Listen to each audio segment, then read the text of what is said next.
Welcome, my peace, my peoples. Please like, comment, subscribe, share the video. It'd be greatly appreciated from the bottom of my heart, my peace, my peoples. Let's talk about love and hip hop. Season 7, episode 2. Let's get into the bull crap. Let's get into what we call love and hip hop Atlanta. Let's start off with Jasmine. Jasmine walks up to press.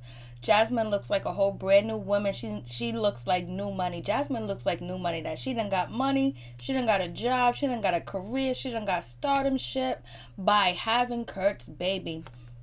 So basically, Cannon was a breath of fresh air for her. So she was going to keep that baby no matter what. She done lucked up and found the lucky charms at the end of the rainbow. So, but that's what she believes, and that's what, what's going to happen. Like, you can't show your plate to somebody that's hungry, somebody that's ready to eat, and then Kirk coming in as an older man, music producer, making music, got this wonderful lifestyle that's on TV. He's at the strip club. He's chilling with this young chick, Jasmine, taking her out, whining and dining her, and basically, of course, you wanted part of some of that. Of course, you wanted some of that, you know what I mean? And basically, Kurt is the one that stepped out on his wife. He stepped out on Rashida. This ain't the first time. This is actually the second time. And, Jasmine is way younger than him. But basically, if she's working at the strip club, you know what I mean? And she said that she didn't have this type of money. She didn't have this. She didn't have that before. And, and where's Rod at? She's not with Rod no more. What happened with that situation? I'm going to see Rod later, her pimp or whatever. So basically, she was in the strip club trying to survive, trying to eat. That's the way that she makes money. And basically, guys are her meal ticket. And so Kirk came to be a meal ticket.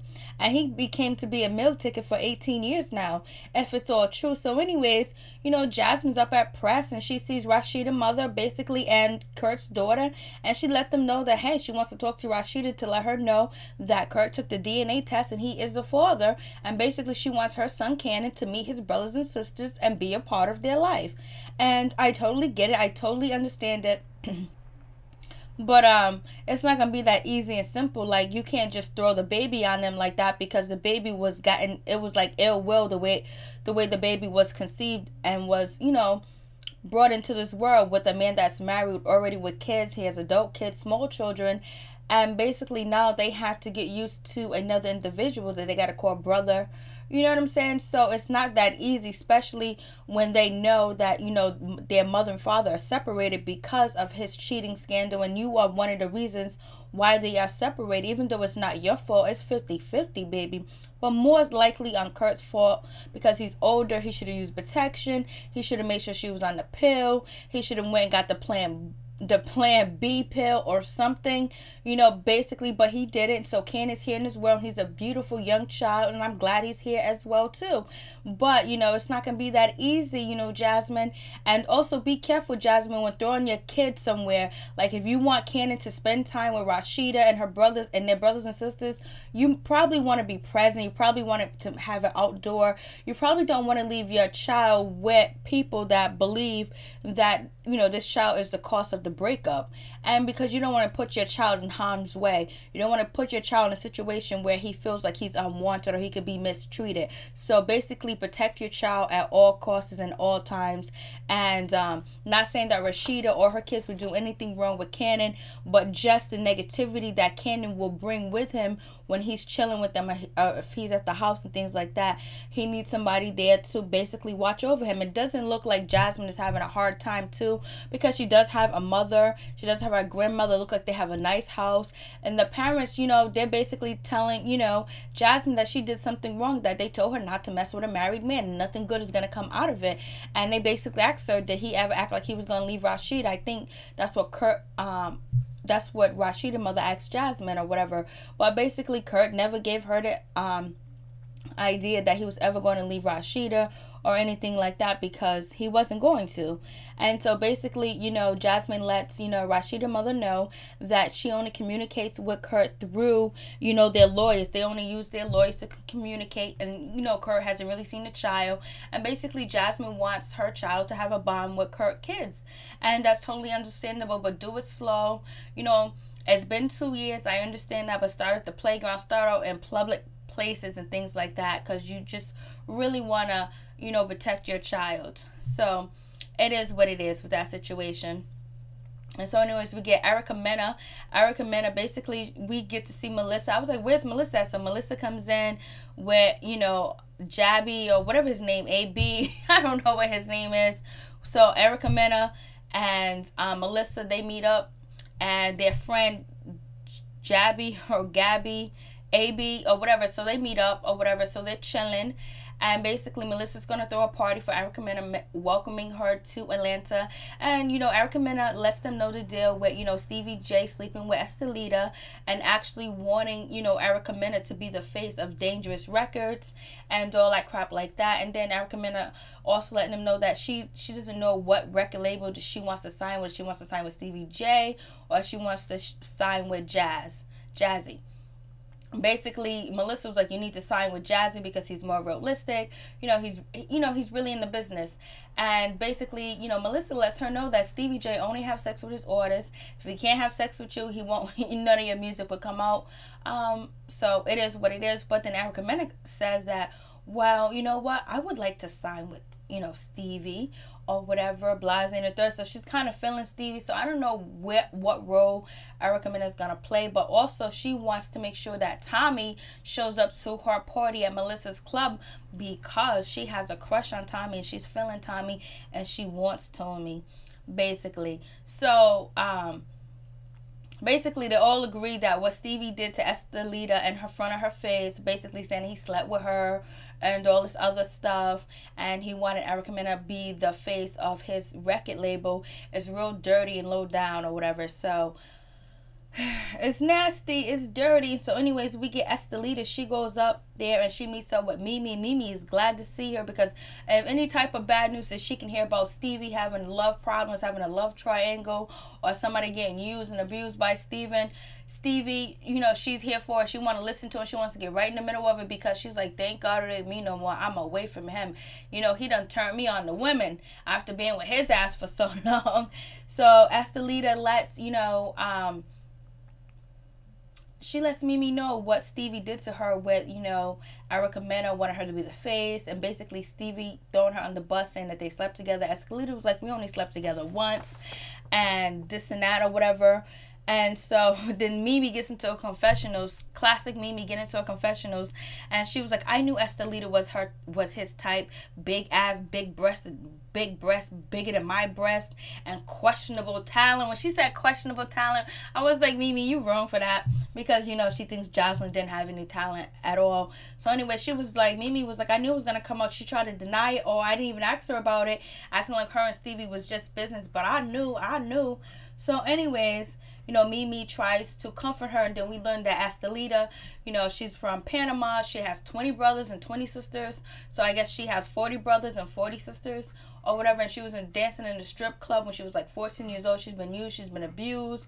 She's been taken advantage of. And Stevie J, she thought Stevie J believed in her and he was going to help her. It was like, damn, I'm just saying, Estelita, it's really disheartening to hear what you've been through. Is really sad, and you ain't the only one that been through it. It's sad, but damn, from growing up and then dealing in a strip club, being a stripper, being a hustler, and basically kind of like selling your vagina to actually survive and to make it, you couldn't see that Stevie J was no good. He didn't mean you no good at all. Like, you couldn't tell that he was a liar, he was a player, he was manipulating you. He was like, you know what a man says, oh, come out here, you know, fly you one way, and then you're gonna stay in his apartment and shit like that. Like, you couldn't tell that something was that this situation wasn't right. Anyways, it is what it is. She thought that she tells Mimi that she met Stevie J off of Instagram, basically. And he slid up in her DM, said he believed in her, sent her a plane ticket, told her he can stay in her house, in his house. And that's where it happened. So this is why Jocelyn was upset. Stevie will be lying to these females and bring them out to the crib and promise them all this and that and don't give them anything. So we can understand why Jocelyn was always trying to whip Stevie's ass, because he probably was doing this and continued to do this or whatever, if it's actually true. So basically, you know, Mimi was like, Stevie J has to stop doing this. He has to stop using women. He got to stop abusing women. This got to end.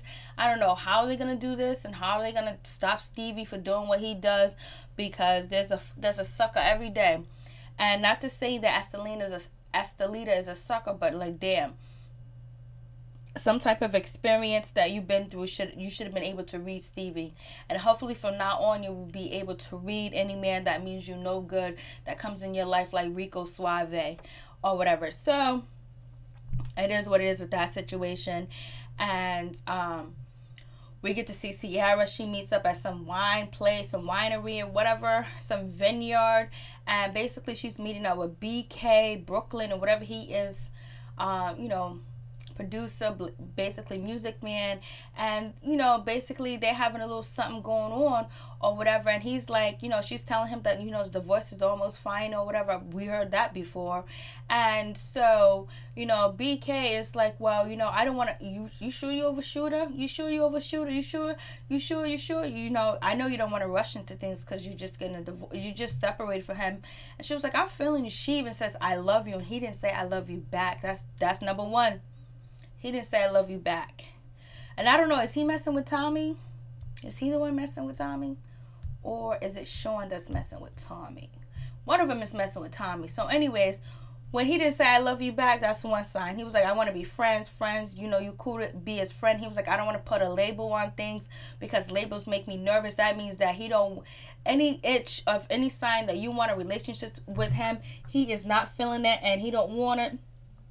Because he will want to put claim to you to make sure that you his, but he don't need to make sure you his. You know why? Because you done already told him that you love him. You're already all up on him, and he didn't even say I love you back. Sierra, you gotta wait a minute. Take it slow. Take it easy. You just left your husband. Don't jump into something so quick. I know you happy. I know you feel good about the situation, but you don't want to be back in another situation where you get blindsided. So anyways, moving on. I'm just like, okay. So we get Rashida. She meets up with her mom. My mom lets her know that, you know, Jasmine came to the shop or whatever, to press, and because she was pressed, and let us know that it's Kurt's baby and all this other stuff. And Kurt's daughter was upset and she wasn't happy about the situation. So Rashida's gonna take it upon herself to get all the kids together so they can have a family meeting and talk about the situation. And she wants to be present because she wants to make sure Kurt gets it right and he don't, you know, treat it with kitty gloves, or he tries to sugarcoat the situation. So it is what it is with that situation. And so we get to what's her name, Erica Mena's party. They chilling, they dancing. Erica Mena sees, you know, Tommy walks in, and it seems like when Melissa brought Tommy over there to meet Erica Mena, it was almost like she was serving her up, like, you know what I mean, like she was some escort, like she was some dessert for Erica Mena, like Erica Mena is balling like that. Okay, but we get Jock meets up with Erica Mena. They have a conversation. They talk. Erica Mena, she disses Bow Wow, the challenge dude. She's over with him. She hasn't been with nobody since him. Bly's in the third. Nobody believes that. So anyways, moving on from that, Tommy walks in looking all, you know, lit up. She got the fur. She got the dog hair going on. It looks good or whatever. Erica Mena's coming on strong, talking about she likes her. She want her. And then, you know, Tommy's like, you making me nervous. She was like, well, while I make you nervous, you make my kitty cat wet. I was like, okay. So we see that, you know, Erica Mena is kind of like taking Jocelyn's spot, you know, being all flirtatious and want to get at Tommy or whatever. And Tommy's kind of like, hold on, slow your roll, slow your boat. I don't know about all that. You know what I mean? Like, fall back. She was like, I was taken advantage of before by Jocelyn, and she turned on me. And I know how you women be out in this industry. I ain't trying to get burnt. I ain't trying to get set up. And so the Erica Mena gets a bracelet from Melissa. Erica Mena asks Melissa to you know, Tommy to hold it. Tommy was like, okay, because Erica Mena gotta go give a speech, and supposedly to hold the bracelet, she can't leave. Tommy done walked out of the place with the bracelet or whatever.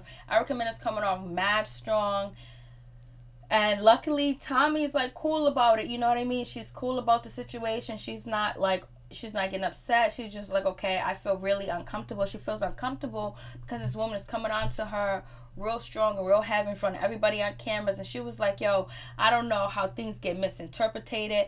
You know, I could be sleeping over your house and you take a picture of me acting like we had sex, we slept together. She was like, I don't need that in my life. I don't need none of that fugazi stuff. And basically Tommy do gotta watch her back, because she doesn't know if Erica Mena is coming here to take her spot, to take her shine.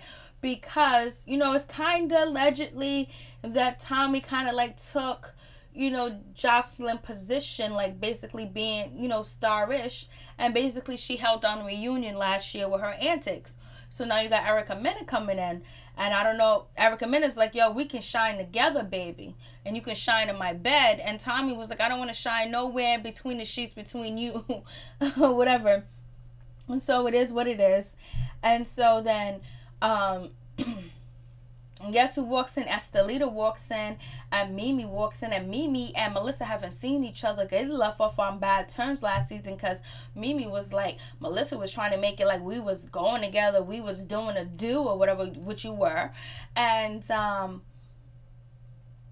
they haven't talked. So, but Mimi's there because she wants Estelita and Erica Mena to talk, because they've been friends. But anyways, this is the time that Mimi and Estelita talk, and they have a conversation, basically. I mean, Mimi and Melissa, and basically it's all good. Their friendship is still the same. Mimi was like, it ain't no sweat off my teeth, ain't no sweat off my back. I'm gonna say hi and bye, see you later, whatever. You're just not gonna be filming with me like that.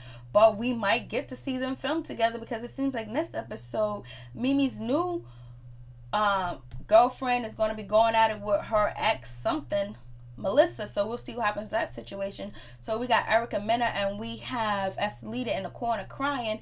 Basically, Erica's like, I'm here for you, girl. I know you signed a messed up contract. I'm here to protect you. I'm here to save you from Stevie J. Okay, so we see where this storyline is going to go. Erica Mena is going to be trying to steal Estelita and get her away from Stevie J, which is going to cause conflict. And in between time and meantime, Erica Mena might possibly sleep with Steven. Estelita might go back to sleep with Stevie. Who knows what's going to happen with the situation.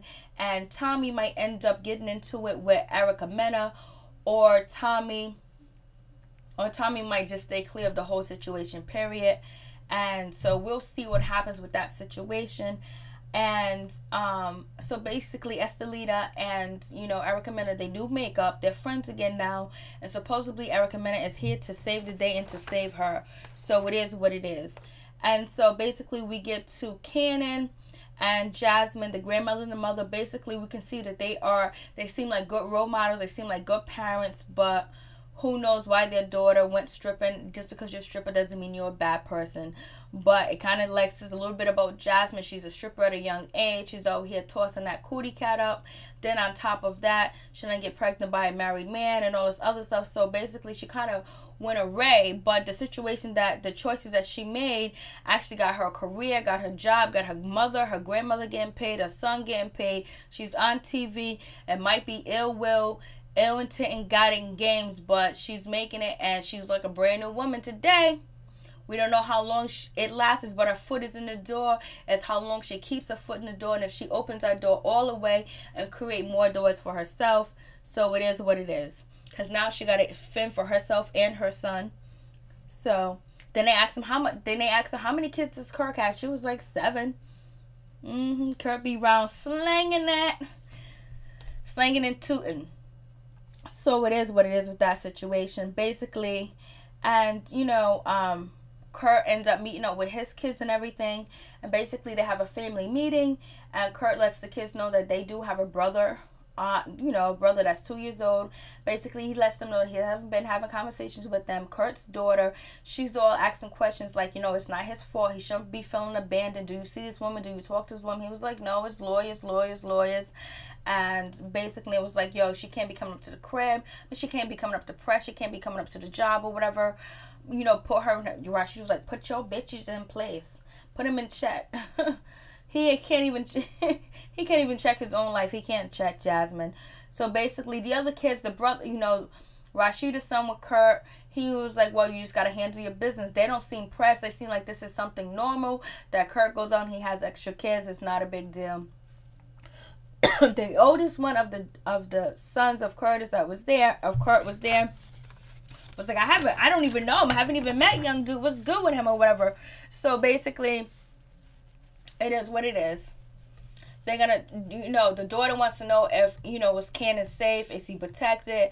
Is he in a good environment? Is he in a safe environment? It seems like so. It seems like he is or whatever. So it's all good. I don't see Jasmine ain't stripping no more. She's working at VH1. She's working on Love and Hip Hop Hollywood, and she's doing speaking engagements, and she's doing shows or whatever, people, club appearance. So we get Erica Mena and Tommy. They meet up again, and Tommy gives Erica Mena her bracelet or whatever, and Erica Mena is coming on to Tommy really hard and basically really strong, and Tommy's kind of like, yo. And so Erica Mena was like, I'm bisexual, I have the best of both worlds, this and that. Tommy was like, okay, that's good for you. And she asked Tommy, what's your get down, how you get down? My earring just falls right out. And she asked her, so what's your get down? Or whatever. And so Tommy was like, my get down is I'm strictly dickly. I'm strictly dickly. That's how I get down. I'm strictly dickly. And Blasing the third and all this other stuff. So, Erica was like, I wanted to work with Stevie. And so then, Tommy was like, I dodged a bullet from working with him. Thank God I didn't work with him because blah, blah, blah. Then Erica Mena says that, well, I was going to work with Jazzy or whatever. And she was like, well, that's a better idea. Then, Erica Mena is like, yo, he has a boot camp, this and that, Blasing the third. So she wants to bring Tommy along because she's trying to get to Tommy some type of way. She's gonna try. It almost seems like Erica Mena is trying to court Tommy. She's almost acting like Stevie J, like, oh, we can do music together, we can do this. She was like, I feel like if I was working with Stevie J and he got him a hit, like it'd put all the rumors aside. But I just thought you told Esther Lita not to work with him. He's no good, he's no dirty, but yet you want to work with Stevie. Okay, you plan, we're on the Ferris wheel with you, Erica. So it is what it is with that situation. And so Tommy's going to join her working with Jazzy Fizzle. And then we're going to see what happens with that situation. Is, Erica Mena going to come on too strong to Tommy and they're going to end up not wanting to be friends? Or we're going to see a change of heart. We're going to see Tommy and Erica Mena hook up for a storyline. Let's see if Erica Mena is going to try to turn out Tommy. That is going to be weird. So anyways, moving on from that, Tommy, so I feel like I dodged a bullet with Stevie J. It is what it is. So now we get back to, Ciara. Ciara's at her shop or whatever, the glam shop, and we get to meet Tokyo. She had a song called Best Friend. She's from Louisiana. She's down here with her boyfriend. She has a new boyfriend. She's trying to make that money, make that cheddar. Carly B shows up on the scene. She was like, this is who you need to know is Carly B. She knows everybody. And then there's a stylist in her shop named Shauna or whatever, and she decides to let, Ciara know that, and Ciara's mother know that Shooter has a 2-year-old child and he has a baby on the way, and the girl has been coming to glam shop getting her hair and nails done for the longest. And they're like, so why does this girl feel so comfortable coming in here and doing this? How come you never said nothing? So it seems like Ciara needs to hire a whole new gang of people. She don't got no real friends, or this is all staged, because you have Mariah sleeping with Scooter. You have this girl that knows the information, but this girl probably didn't tell Ciara because she probably thought that she wouldn't believe her, she'd lose her job, or she was going to stay with him anyway. Or, she's just not the type of person you tell things to, because sometimes you just mind your business. You stay out of other people's business, especially when there's sex involved, other people involved, babies involved, because now you're in the middle of it. And if these people decide to work it out together, you're on the outside looking in, and now you lose your footing of whatever you was doing, and now you got to deal with these situations and these problems because you said something. Because sometimes they shoot the messenger and not the message. So anyway, Ciara goes off and is like, you fired. So we'll see what happens. And then, Ciara's talking about, I was with Scooter for 19 years and he did this to me. It was like, damn, he was just doing any and everything to you. So hopefully you learned a lesson, and hopefully you don't really love BK, because hopefully he don't play you like it seems like he's gonna do. And where's Scrappy? Where's Mama D? Where's the Bam? Like, what's going on? What's going on? Where's Scrappy? Where's the Bam? Where's Mama D? They are staples in this show. So anyways, peace. I'm out. One love. Please like, comment, subscribe, share the video, and it'd be greatly appreciated from the bottom of my heart. My peace, my peoples. Love and hip hop and land. It seems like next episode gonna be lit. Peace. I'm out. One love.